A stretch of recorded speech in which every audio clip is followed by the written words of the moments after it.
নমস্কার, সুভদ্রা রান্নাঘরে আমার সকল দর্শক বন্ধুকে জানাই স্বাগত। আমি শিউলি। আজকে আমি আবার পনির নিয়ে এসেছি। দেখো, এই যে আমি ঘরে বানিয়েছি। তো এটা 1 কিলো দুধের পনির। তো এবারে আজকে আমি পনিরের একটা রেসিপি বানিয়ে তোমাদের দেখাবো। এগুলো দেখো সুন্দর করে পিস করা হয়ে গেছে। আমি একটু ডিজাইন করে পিস করেছি আজকে। হ্যাঁ, তো যাই হোক, এবারে আমি কড়া বসিয়ে দিয়েছি। কড়াতে তেল দিয়ে দিয়েছি। এবারে সাদা তেল দিয়েছি। আর ফোড়নে দেবো তোমার, দেখো, জিরে আর গোটা গরম মশলা আর একটা শুকনো লঙ্কা। গোটা গরম মশলার মধ্যে রয়েছে এলাচ, লবঙ্গ, দারচিনি আর একটা জয়ত্রী ফুল। এগুলো আমি দিয়ে দিলাম। এবার আমি কতগুলো ক্যাপসিকাম কেটে রেখেছি। ক্যাপসিকামগুলো একটু ডিজাইন করে কাটার চেষ্টা করেছি, তো এরকমভাবে। তো এবারে আমি ক্যাপসিকামগুলো দিয়ে দেবো। দেখায় মশলা কি বানাবো। মশলা বানাবো তোমার নিয়েছে কতগুলো চারমগজ, কিশমিশ, কাজু আর একটু পোস্ত। এইগুলো দিয়ে আমি এই গ্রাইন্ডারের মধ্যে পেস্ট করে নেব। আদা বাটা দিয়ে দিচ্ছি। হ্যাঁ, এই যে 1 চামচ মতো আদা আর কাঁচা লঙ্কা বাটা,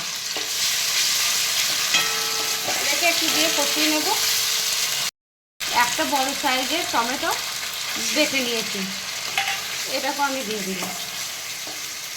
আমি একটু লবণ দিয়ে দিলাম। আর এবার একটু আমি টক দই ফেটিয়ে নিয়েছি, একদম টক দই দিয়ে দিলাম। রান্নাটা খুব ইজি এবং খুব তাড়াতাড়ি হয়ে যাবে। 5 মিনিটের মধ্যেই হয়ে যাবে। শুধু রেডি করা থাকলেই হবে। একটু কাশ্মীরি রেড চিলি পাউডার দিলেও কালারের জন্য। এটার মধ্যে কোনো রকম হলুদ পড়বে না। ব্যাস, এবার একটুখানি কষিয়ে নেব। এবার এই যে আমি গ্রাইন্ডারের মধ্যে ওই পেস্টগুলো করে নিলাম, ওটা দিয়ে দিচ্ছি।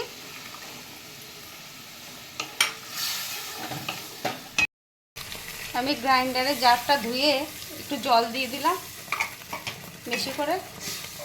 এবার একটু ফুটলে আমি পনিরগুলো দিয়ে দেবো। পনিরগুলো তো আমি ভাজিনি, কারণ আমার ঘরে বানানো পনির, ভাজার কোনো প্রয়োজন নেই। পনিরগুলো দিয়ে দিচ্ছি।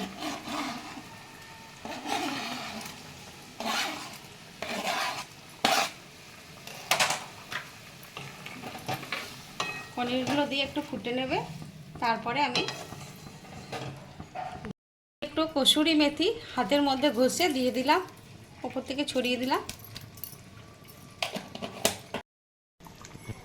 একটু মধু দিয়ে দিলাম, মশলাগুলো ছড়িয়ে দিলাম।